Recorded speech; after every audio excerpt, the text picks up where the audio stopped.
Francis Shore Pond is 2 acres and is located in Thorpe Park Center. This place is special to me because I get a sense of peace when I'm here, and I love to be surrounded by wildlife and nature. Observations from day 1 of visiting the pond. While sitting on the bench, I noticed kids playing and screaming, throwing ice at each other. A person was breaking the ice to fish. I felt the cool air and the bench beneath me. The sun was out and it was 50 degrees. There were ducks walking on the ice, and there were hardly any ice around the pond. Some observations I had day 2 of visiting the pond. Ducks were slipping and sliding on the ice. It was very chilly and icy. I heard ducks quacking. My feet were cold and ice was getting in them. At certain times, every duck would fly around to a different area of the pond and then return to the original spot.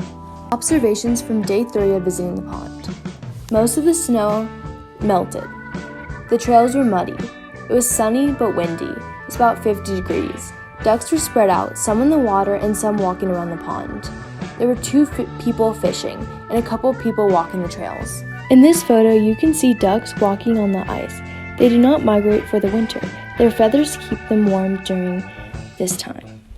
Francis Shore Pond has a risk of flooding because it is on the 100-year FEMA floodplain. Rainwater and snowmelt enters the pond from the upper level of the Rio de Flag watershed.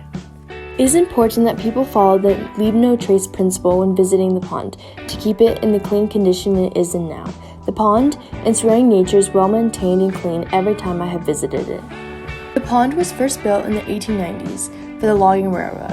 In 1923, the pond was an improved dam on the Rio de Flag to collect runoff from the San Francisco Peaks. The dam was built as a solution to the previous large floods. The pond and the dam helped to manage rising water levels. In 1993, the pond got the name Francis Shore Pond after a middle school teacher and city council member.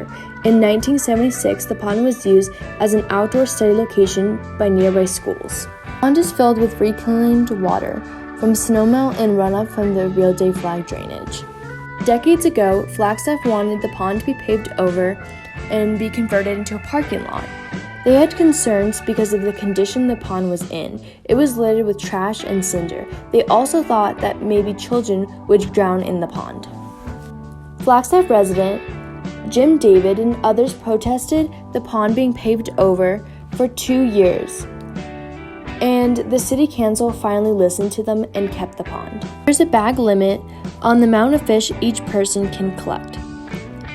The fish include trout, channel catfish, bass, sunfish, and white amber. The ducks still have access to food because the pond is not entirely iced over. There are areas that have open water for ducks to swim. During my research, I found that Sinago people lived around the Flagstaff area. Agriculture took place along the Rio de Flag because of the fertile soil. And the improved agriculture was because of the eruption of Sunset Crater and the ash mixed in with heavy rainfall and warm weather. The pond is owned by the city of Flagstaff. In 2005, the pond began renovations and was dredged to adhere to the Flagstaff's flood control program. This is the Veit Cabin. It is an 1890s era cabin brought down piece by piece from the San Francisco Peaks. The pond is rich with history and should continue to be an important landmark to showcase a piece of Flagstaff history. I believe that this pond should be respected and appreciated because of the natural beauty and wildlife. The solar panels accelerator is used to regulate pH and oxygen levels.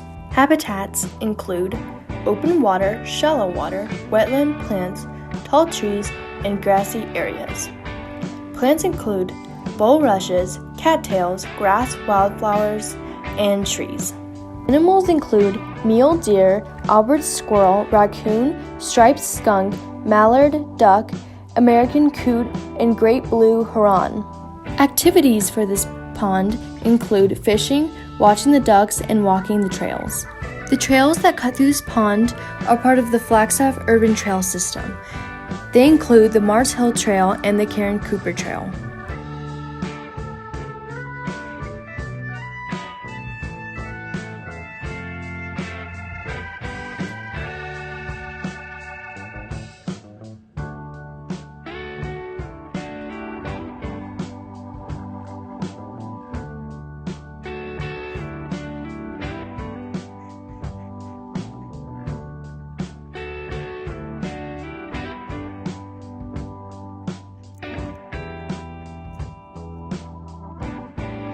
Francis Short Pond has many educational signs and resources.